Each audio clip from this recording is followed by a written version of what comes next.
కేవలం 5 నిమిషాల్లో అంతా రెడీ అయిపోతుంది. ఇవాల్టి వరకు నేను ఎవరి కోసం ఇలా చేయలేదు. కానీ నాకు తెలియడం లేదు ఈ ముగ్యాంబో ఎలా రియాక్ట్ అవుతుందో.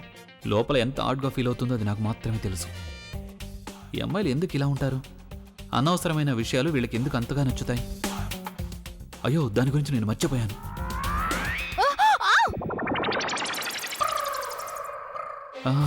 Excuse me. నేనితో కొంచెం మాట్లాడాలి. సరే, అలాగే మాట్లాడదాం, కానీ కాసేపటి తర్వాత. నేను చాలా అర్జెంట్గా వెళ్ళాలి. నాకు తెలుసు నువ్వు చాలా ఇంపార్టెంట్ పని మీద వెళ్తున్నావు, కానీ దాని అర్థం నువ్వు నాకు టైం ఇవ్వకూడదని కాదు కదా. ఇస్తాను తన్ను. ఇదంతా నేను ఎందుకు చేస్తున్నానో తెలుసు కదా. మన ఇద్దరం ఒకరితో ఒకరు ఎక్కువ టైం స్పెండ్ చేయాలనే కదా.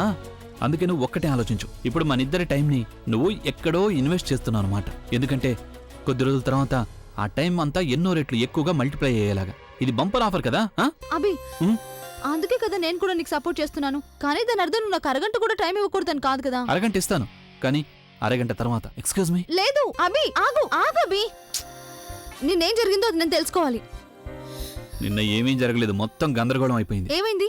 అరే పొరపాటును కాదు, అది యాక్చువల్లీ నా వల్ల ఒక పొరపాటు జరిగిపోయింది. నేను ఆ ప్రజ్ఞకి డ్రింక్ తాగించాను. ఏంటి? నేను నీకు మెసేజ్ చేస్తాను అయినా కూడా నువ్వు ఓకే నాకు చెప్పు, అసలు రాత్రి ఏం జరిగింది? ఒకవేళ మీరిద్దరూ దగ్గర కాలేదు కదా, రాత్రి నువ్వు ఎక్కడ పడుకున్నావు? చెప్. నీ బుర్ర పాత ప్రెషర్ కుక్కర్లా పనిచేస్తున్నట్టుంది. ఏ విషయం అయినా సరే నువ్వు దాంట్లో నీకు కావాల్సిన ఒకే డిష్ వేసి వండుతూ ఉంటావు. ఏమీ కాలేదు మామది. ఇన్ఫాక్ట్ నా ప్లాన్ ఏదైతే ఉందో అది సక్సెస్ అయి ఉండేది. కానీ చివరి నిమిషంలో నాకు ఏమైందో తెలీదు. తనకి డ్రింక్ తాగించాను, ఆ తర్వాత అంతా సర్వనాశనం అయిపోయింది. ఐఎమ్ సారీ అభి. అభి, నీకు తెలుసు కదా నాకు నీ మీద ఎంత నమ్మకం ఉందో, కానీ ఆ ప్రజ్ఞ మీద అసలు నమ్మకం లేదు. అంటే నేను తనని చూసాను, తను తాగిన తర్వాత ఎలా ఉంటుంది అని. అందుకే నేను డ్రింక్ తను ఎక్కువ తాగింది, నేను కేవలం ఒకటే డ్రింక్ తాగాను. అది కాకుండా నేను ఎప్పుడైనా అమ్మాయిలతో ఉన్నానంటే అప్పుడు నేను చాలా ఎక్స్ట్రా కేర్ఫుల్గా ఉంటాను. ఫ్రాంక్లీ స్పీకింగ్, నేను నీ విషయంలో ఆ పొరపాటు ఎలా చేశానో తెలియట్లేదు.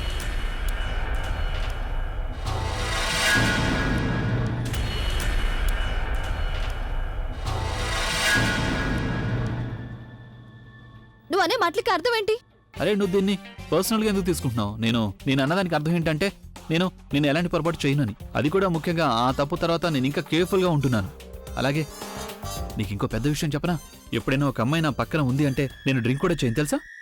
ఎవరికి తెలుసు ఎప్పుడు ఏ అమ్మాయి అవకాశంగా తీసుకుంటుందో కదా. ఓ, అంటే నువ్వనే దానికి అర్థం నేను నిన్ను అవకాశంగా తీసుకున్నాననేగా. నువ్వు ఏ విషయాన్ని ఎక్కడ దాకా తీసుకెళ్తున్నావు? నేను ఏమంటున్నాను అంటే నీకు ఇచ్చిన టైం అయిపోయింది, ఇక నేను వెళ్తున్నాను. ఓకే అభి, ఇప్పటికి ఇంకా 5 నిమిషాలు కదా అయింది. కానీ నా ఉద్దేశంలో నా ఒక్క నిమిషం నీకు అరగంటతో సమానం. అంటే నా లెక్క ప్రకారం నేను నీతో 2.5 గంటలు ఉన్నాను. నువ్వు చాలా లక్కీ గల్బీ. ఓపెనింగ్ చాలా బాగుంది. చూడు, నీకు చాలా బాగా తెలుసు కదా నేను ఏ పనిని మధ్యలో వదిలేసి వెళ్ళను అని. ఆ లేడీ ముగాంబో నా నుండి నా సర్వస్వాన్ని లాగేసుకుంది. అందుకని నన్ను ఆ ముగాంబో నుండి నా డబ్బుని, నా ప్రాపర్టీని తిరిగి తీసుకునివ్వు. అందుకే వెళ్ళి నన్ను సాటో ఫ్రాన్స్, మోనికో, సంత్రోపే, నీస్ ఒక పని చెయ్యి. నువ్వు వెళ్ళి బుకింగ్ చేసుకో, నేను తన సంగతి చూసొస్తాను. Excuse me. ఓయ్,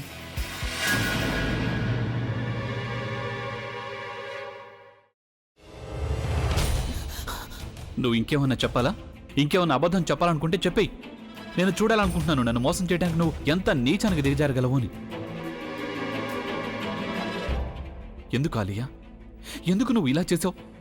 నీకు తెలుసు కదా నానమ్మ తర్వాత నీ ఒక్కదానిని కదా నేను పూర్తిగా నమ్మేది. ఏమన్నావు నువ్వు? ఈ మధ్య అన్నిటినీ మర్చిపోతున్నావా? అది చాలు. వాటిలో ఉన్న శక్తి విషయాన్ని గ్రహించి మనకు వివరిస్తాయి.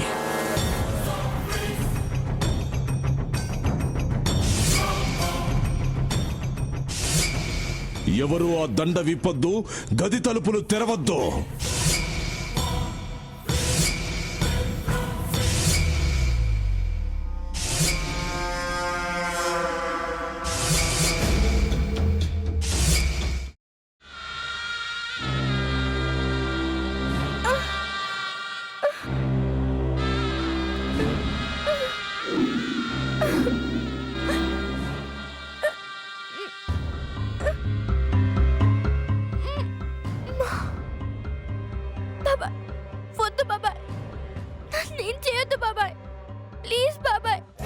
నీకు నిజం తెలిసినప్పుడే నా ఆలోచనలో నువ్వు చచ్చిపోయావు.